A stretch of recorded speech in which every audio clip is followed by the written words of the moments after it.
महाराज ಸರ್ಕಾರಿ ಕಚೇರಿಗಳಿಗೆ ರಜೆ ಇರುವುದರಿಂದ ಆ ಒಂದು ಕಾರ್ಯಕ್ರಮವನ್ನು ಇವತ್ತು ಸೋಮವಾರ ನಮ್ಮ ತಾಲೂಕಿನ ದಂಡಾಧಿಕಾರಿಗಳಾದಂಥ ಶ್ರೀಯುತ ಶಂಕರಪ್ಪನವರು ಈ ಒಂದು ಕಾರ್ಯಕ್ರಮವನ್ನು ಇವತ್ತಿನ ದಿವಸ ಹಮ್ಮಿಕೊಂಡಿದ್ದಾರೆ. ಆದ್ದರಿಂದ ಎಲ್ಲ ಧರ್ಮಾಭಿಮಾನಿಗಳ ಪರವಾಗಿ ನಮ್ಮ ದಂಡಾಧಿಕಾರಿಗಳಿಗೆ ಅಭಿನಂದನೆಯನ್ನು ಸಲ್ಲಿಸ್ತಾ ಇದ್ದೀವಿ. ಅದೇ ರೀತಿ ಈ ಒಂದು ರೇಣುಕಾಚಾರ್ಯರು ನಮ್ಮ ವೀರಶೈವ ಧರ್ಮದ ಮತಸ್ಥಾಪಕರು ಕೂಡ ಆಗಿದ್ದು, ನಮ್ಮ ಧರ್ಮಕ್ಕೆ ಇಬ್ಬರ ಗುರುಗಳನ್ನು ಹೊಂದಿರತಕ್ಕಂಥ ಧರ್ಮ ವೀರಶೈವ ಧರ್ಮ.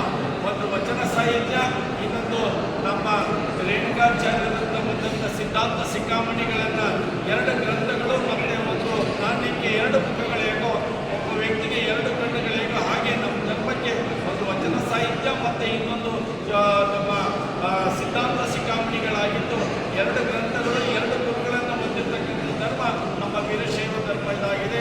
ನಮ್ಮ ವೀರಶೈವ ಧರ್ಮದ ಮೂಲ ಗುರುಗಳು ರೇಣುಕಾಚಾರ್ಯರಾಗಿದ್ದು, ವಿಶ್ವದ ಪಂಚಮುಖಗಳಿಂದ ಆವಿರ್ಭವಿಸಿ ನಮ್ಮ ಎಲ್ಲ ಧರ್ಮೀಯರಿಗೆ ಮಾರ್ಗದರ್ಶನ ಕೊಡುವುದರ ಮೂಲಕ ಸಿದ್ಧಾಂತ ಶಿಖಾಮಣಿಯನ್ನು ಅಗಸ್ತ್ಯ ಮಹಾಮುನಿಗಳಿಗೆ ಬೋಧನೆ ಮಾಡಿ ಎಲ್ಲ ಧರ್ಮದಲ್ಲಿರ್ತಕ್ಕಂಥ ವಿಚಾರಧಾರೆಗಳನ್ನು ರೇಣುಕಾಚಾರ್ಯರಿಗೆ ನಮ್ಮ ಶಾಸಕರಿಗೆ ಎಲ್ಲರೂ ಕೂಡ ಪಾಲ್ಗೊಂಡು ನಮ್ಮ ಎಲ್ಲ ತಾಲೂಕಿನ ವೀರಶೈವ ಸಮಾಜ ಬಾಂಧವರು ಕೂಡ ಎಲ್ಲ ಬಂದು ಆ ರೇಣುಕಾಚಾರ್ಯ ಜಯಂತಿ ಇರ್ಬೋದು, ಬಸವೇಶ್ವರ ಜಯಂತಿ ಇರ್ಬೋದು, ಎಲ್ಲ ಕಾರ್ಯಕ್ರಮಗಳಲ್ಲಿ ಪಾಲ್ಗೊಂಡಾಗ ನಮ್ಮ ಧರ್ಮದಲ್ಲಿ ನಾವು ಉಚಿತ ಕೂಡ ಒಂದು ಸಾರ್ಥಕ. ರೇಣುಕಾಚಾರ್ಯರ ಜಯಂತಿಯನ್ನು ಮಾತಿಗೆ ಒಂದು ಶಕ್ತಿಯನ್ನು ರೇಣುಕಾಚಾರ್ಯ ಭಗವಂತನನ್ನು ಆತ್ಮದಲ್ಲಿ ಕಾಣಬೇಕಿರ್ತಕ್ಕಂಥ ಸಂದೇಶವನ್ನು ಕೊಟ್ಟವರು ರೇಣುಕಾಚಾರ್ಯ.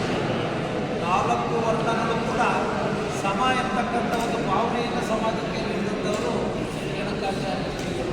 ಅವರ ಭಾವನೆಗಳನ್ನು ಸಾಹಿತ್ಯದ ಮೂಲಕ ನೀಡಿದ ಮೂಲಕ ಪರಮಶಿವನ ಅವತಾರ ಎಂತಕ್ಕಂಥ ಒಂದು ಭಾವನೆಯನ್ನು ಸಾಹಿತ್ಯದ ಮೂಲಕ ಒಂದು ಸಾಹಿತಿಗಳು ಕೂಡ ತಿಳಿಸಿಕೊಟ್ಟಿದ್ದಾರೆ ಅಂತಕ್ಕಂಥ ಮಾತನ್ನು ಕೂಡ ನಾನು ಈ ಸಂದರ್ಭದಲ್ಲಿ ವಿಶೇಷವಾಗಿ ಹೇಳಿ, ಈಗ ಇಂಥ ಮಹಾತ್ಮರು ಈ ತಪೋಗುಣೆ ಹುಟ್ಟಿರ್ತಕ್ಕಂಥದ್ರಿಂದಲೇ ಈ ಒಂದು ನಾವೆಲ್ಲರೂ ಕೂಡ ಒಂದು ಸರಿದಾರಿನಲ್ಲಿ ಒಂದು ಒಳ್ಳೆಯ ಬದುಕನ್ನು ಕಟ್ಕೊಳ್ತಕ್ಕಂಥದ್ದಕ್ಕೆ ಅವರ ಮಾರ್ಗದರ್ಶನ ಎಲ್ಲರಿಗೂ ಕೂಡ ಸಹಕಾರಿಯಾಗಿದೆ ಅಂತಕ್ಕಂಥ ಮಾತುಗಳನ್ನು ನಾನು ಈ ಸಂದರ್ಭದಲ್ಲಿ ಅವರ ಭಾವನೆಗಳನ್ನು, ಅವರ ಸದ್ಭಾವನೆಗಳನ್ನು, ಅವರ ಧಾರ್ಮಿಕ ಚಿಂತನೆಗಳನ್ನು ನಾವು ಸಾಹಿತ್ಯದ ಮೂಲಕ ಓದುವುದರ ಮೂಲಕ ನಾವು ಹೆಚ್ಚಿನ ವಿಚಾರಗಳನ್ನು ತಿಳಿಯುವಂಥ ಅವಕಾಶಗಳನ್ನು ಮಾಡಿಕೊಳ್ಳಬೇಕು ಅಂತಕ್ಕಂಥ ಮಾತನ್ನು ಕೂಡ ಈ ಸಂದರ್ಭದಲ್ಲಿ ಹೇಳ್ತೀವಿ.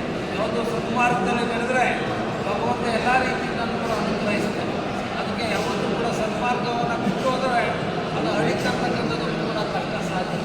ಇದೆಲ್ಲ ಒಂದು ಸ್ವಾರ್ಥದ ಒಂದು ವ್ಯವಸ್ಥೆಗೆ ಒಂದು ಪ್ರಪಂಚದಲ್ಲೂ ಕೂಡ ಎಲ್ಲ ಕಡೆ ಮಧ್ಯಪ್ರಾಚ್ಯ ದೇಶದ ಒಂದು ವ್ಯವಸ್ಥೆಗಳು ಎಲ್ಲ ದೇಶಗಳಲ್ಲೂ ಕೂಡ ಒಂದು ಪ್ರಜಾಪ್ರಭುತ್ವ ವ್ಯವಸ್ಥೆ ಬಂದಿದೆ. ಬಹುಶಃ ದೇಶಗಳು ಒಂದು ಚರ್ಚೆಯ ಮೂಲಕ ಸರಿದಾರಿನಲ್ಲಿ ಹೋಗತಕ್ಕಂಥಕ್ಕೆ ಅವಕಾಶ ಆಗ್ತದೆ. ಯಾಕೆಂದರೆ ಒಂದು ಬೃಹತ್ ಪ್ರಜಾಪ್ರಭುತ್ವ ದೇಶವನ್ನು ಹೊಂದಿರುವಂಥ ಹೆಮ್ಮೆಯ ದೇಶ. ಇದರ ಒಂದೇ ಬಸವಣ್ಣವರು ಅನುಭವ ಮಂಟಪವನ್ನು ರಚನೆ ಮಾಡೋದ್ರ ಮೂಲಕ ಒಂದೇ ಪ್ರಜಾಪ್ರಭುತ್ವದ ಕಲ್ಪನೆಯನ್ನು ನೀಡಿದಂಥ ಮಹತ್ವವನ್ನು ಹೊಂದಿದಂಥ ನಾಡಿನಲ್ಲಿ ನಾವಿರ್ತಕ್ಕಂಥದ್ದು ನಾವೆಲ್ಲ ಪುಣ್ಯವಂತರು ಅಂತ ನಾವು ಭಾವಿಸ್ತಾ ಒಂದು ಶ್ರೀ ರೇಣುಕಾಚಾರ್ಯ ಜಯಂತಿಯನ್ನು ಎಲ್ಲೆಡೆ ಭಕ್ತಿಪೂರ್ವಕವಾಗಿ ಆಚರಣೆ ಮಾಡ್ತಾ ಇರುವಂಥ ಈ ಸಂದರ್ಭದಲ್ಲಿ ನಾವು ಕೂಡ ಒಂದು ಅರ್ಥಪೂರ್ಣವಾದಂಥ ರೀತಿಯಲ್ಲಿ ಆಚರಣೆಯಲ್ಲಿ ಭಾಗಿಗಳಾಗಿದ್ದೇವೆ. ಅವರ ಒಂದು ಆದೇಶಗಳನ್ನು, ಸಂದೇಶಗಳನ್ನು, ಭಕ್ತಿಪೂರ್ವಕವಾದಂಥ ಮಾರ್ಗಗಳನ್ನು ಅನುಸರಿಸಿ ಉತ್ತಮವಾದಂಥ ಬದುಕನ್ನು ಕಟ್ಕೊಳ್ತಕ್ಕಂಥದ್ದಕ್ಕೆ ನಾವೆಲ್ಲ ಕೂಡ ಮುಂದಾಗೋಣ ಅಂತ ಕೂಡ ಹೇಳಿ, ಪೂಜ್ಯ ರೇಣುಕಾಚಾರ್ಯರಿಗೆ ಭಕ್ತಿಪೂರ್ವಕವಾಗಿ ವಂದನೆಗಳನ್ನು ಸಲ್ಲಿಸಿ, ಪರಮ ಪೂಜ್ಯ ನಮ್ಮ ಮಹೇಶ್ವರ ಶಿವಾಚಾರ್ಯ ಶ್ರೀಗಳು 10-10ವರೆಗೆ ಬಂದಂಥ ಸಂದರ್ಭ ನಾವು ಕೂಡ ಇವತ್ತು ಬಿಡುವಿಲ್ಲದ ಕಾರ್ಯಕ್ರಮ ತಡವಾಗಿ